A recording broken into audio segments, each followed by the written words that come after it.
This is the Media Police Post, broadcasting from the Fort Hall School of Government.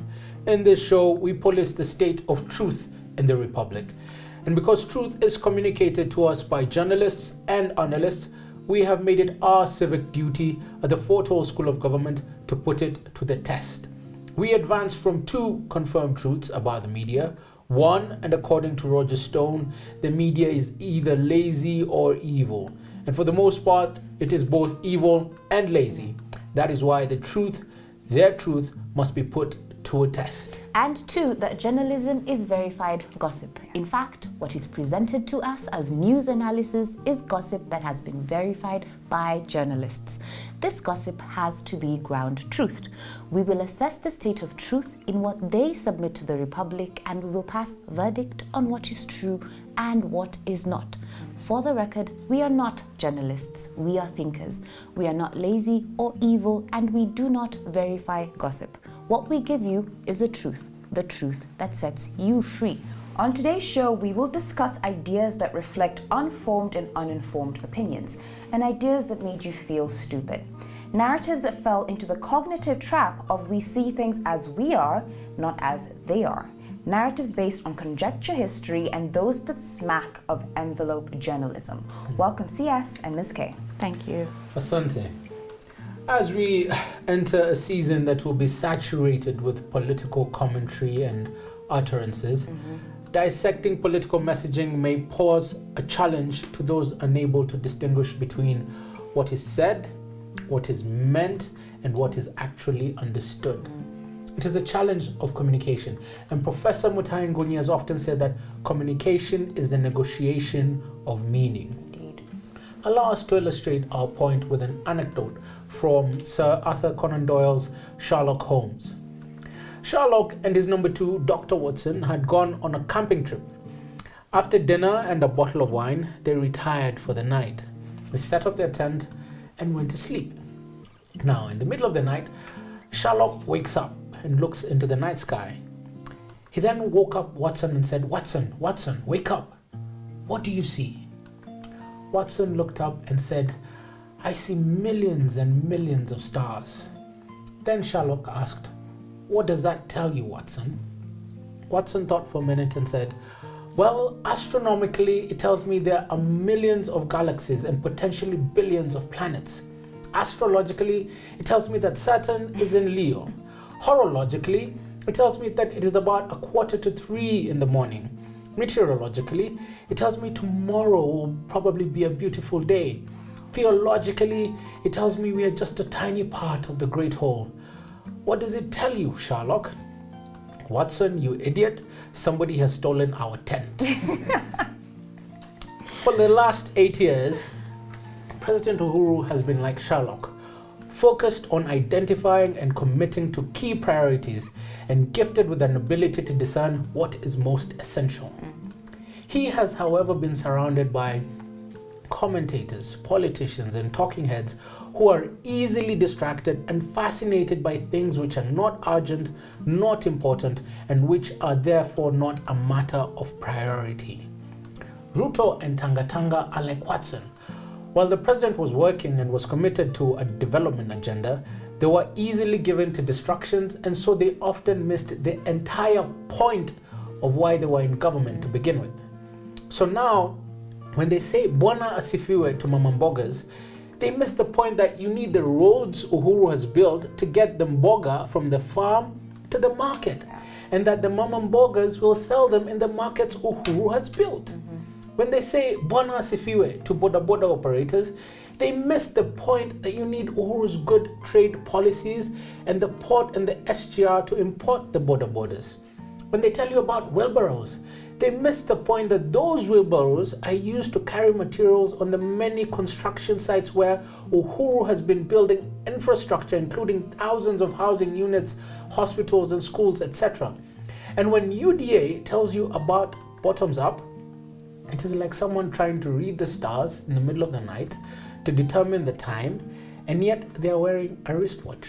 It is unnecessary and disingenuous. But the trick is that you cannot hold them accountable because they refuse to tell you what method they use to read the stars and tell the time. Yeah.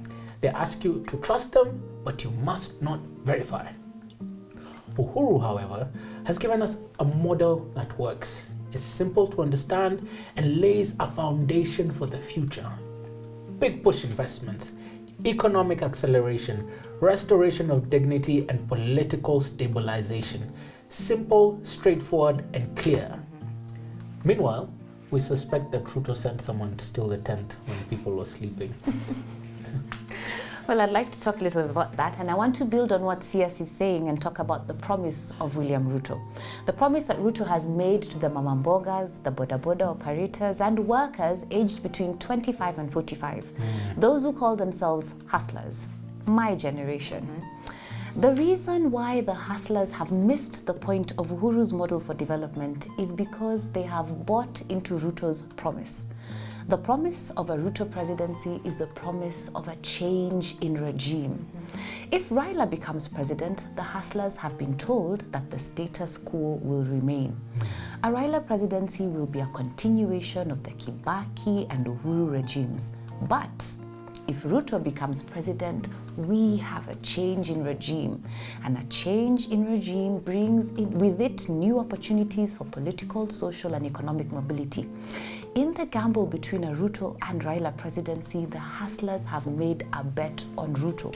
They have made a choice to vote for Ruto on the probability that he will win the 2022 election. And there is a risk. Ruto is an outsider.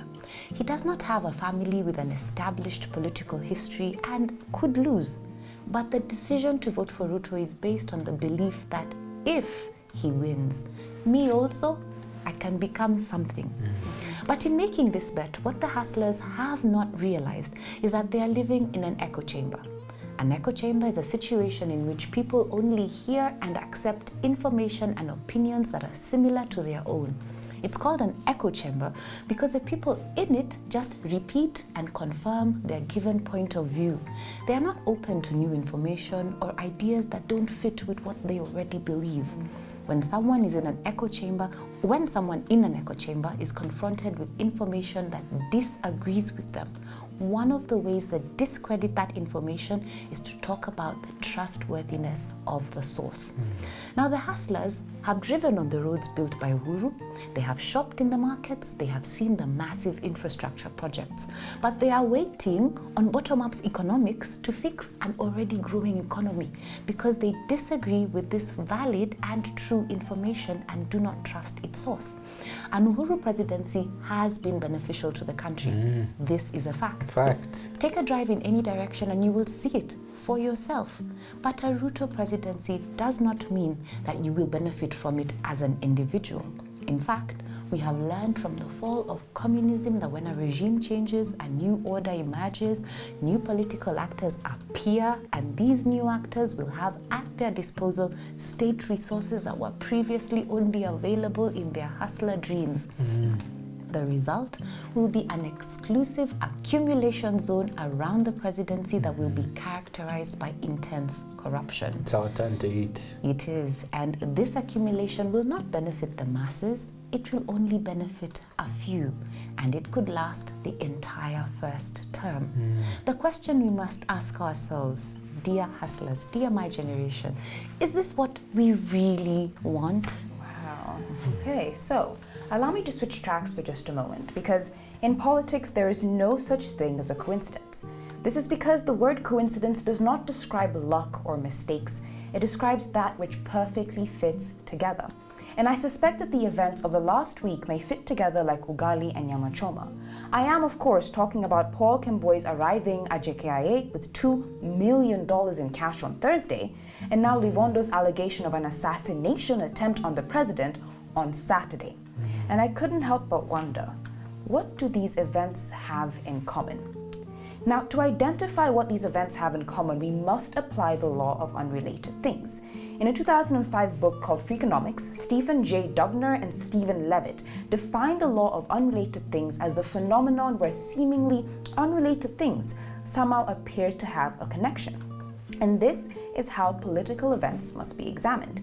If the events are not directly related such that one event is causing the other to happen, but the events still closely follow each other, then it means that they have something in common, a lowest common denominator. Now, what do Komboi's attempt to smuggle 2 million in cash and Livondo's allegations of an assassination attempt have in common? We can make an educated deduction. The most obvious thing they have in common is the 2022 succession and election. In fact, could the common denominator be an attempt to expose the tactics of William Ruto? We already know that the president has promised to spill the beans at Sagana 3. And I can't help but wonder if these two events are a prelude to the tea that will be spilled. For they both allude to a man who sought power at all costs. You see, Komboi was linked to Ruto, which links the $2 million he tried to smuggle into the country to the man with the big wheelbarrow ready to collect it. As for Livondo, his allegations and the proof he submitted today are, if they are anything to be believed, it suggests that we may have had a very different succession election, perhaps led by the senior politician and friend who allegedly orchestrated it. Despite the fact that Ruto has distanced himself from both of these acts, we must remember two things. That first, distancing yourself from a thing is not innocence any more than a chicken is a fish. And that second, can Ruto really say he is distancing himself from Livondo's allegations when the same man who advised him to murder his boss on Twitter is now his chief public intellectual? If that was the advice he gave on Twitter, who knows what advice he's giving in private? Now, what is my point here? The law of unrelated things binds these two events together. Their common denominator is a link to William Ruto. And so we must ask, is Ruto really as distant from these two events as he may wish to believe? If not, what do they reveal about him and his Machiavellian politics? If so, was this distance earnest or perfunctory? After all, in the words of FDR, in politics, nothing happens by accident. If it does, you can bet it was planned that way. And in the spirit of meticulous planning, if indeed these events serve as an expose on the hustler-in-chief, then who is the exposer? Could this be a trailer for the spilling of beans expected to take place at Sagana, as I've already suggested? If so, I would suggest grabbing your popcorn. Wow, those are interesting thoughts. I'd like to make a segue and break from protocol and issue the winning headline of the year to the Daily Nation. The Daily Nation headline today reads, "Why is he still in office? Why?" And it says aptly that the DP has gone rogue. He's a leader of government business when the president is not available, but he hasn't led any government agenda lately. He's number 2 in the pecking order of the country's leadership, but he fights his own government from across an imaginary fence. So the question of the day is, why does he continue to draw a salary? You know, William Ruto is a very good student of President Moi, and President Moi would often announce his vice presidents on the roadside from rooftops of Vehicles. 4x4 vehicles. So I think he imagines that that's where government business is conducted from. Well, I do have to say that we love this winning headline, and we give it that not because it's attacking Ruto, but because it looks different. They're thinking critically. Anyway, we'd like to thank you for joining us on the Media Police Post. See you next Monday, and columnists, we've put you on notice.